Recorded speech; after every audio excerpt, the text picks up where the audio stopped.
সুপ্রভাত, good morning সবাইকে। আজকে আমরা চলে যাচ্ছি কালীঘাট মন্দিরে। ডিউটির পর মন ঠিক রাখার জন্য আমার পছন্দের জায়গা হলো কালীঘাট মন্দির, তাই ভাবলাম আজকে মর্নিংয়ে কালীঘাট মন্দির চলে আসি। দেখতেই পাচ্ছেন কালীঘাট মন্দির আমরা চলে এলাম। এখন কালীঘাট মন্দির অনেকটাই দেখতে চেঞ্জ হয়ে গেছে। এখন 5-10 মিনিট আমাদের হাঁটতে হবে এখান থেকে, বাস স্ট্যান্ড থেকে 5-10 মিনিট তো হাঁটতেই হয়। আপনারা থাকুন, দেখুন। যাচ্ছি।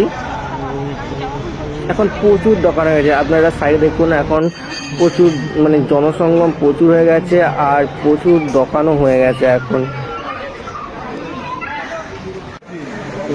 এখন চলে এলাম এই জেঠুর দোকানে। এখন ফুল নিয়ে নেব আর পুজোর ডালা নিয়ে নেব।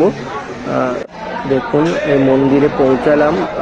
মন্দিরে দেখলাম যে প্রচুরই ভিড় আছে।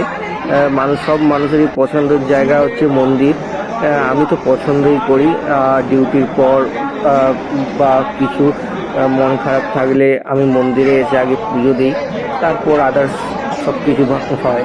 আর নাহলে সব কিছু ফার্মে যায়, বাট আমি মন্দিরে সবার প্রথমে আসবো। দেখুন কালীঘাট মন্দির, আমি আর ঝিংলি এসেছি।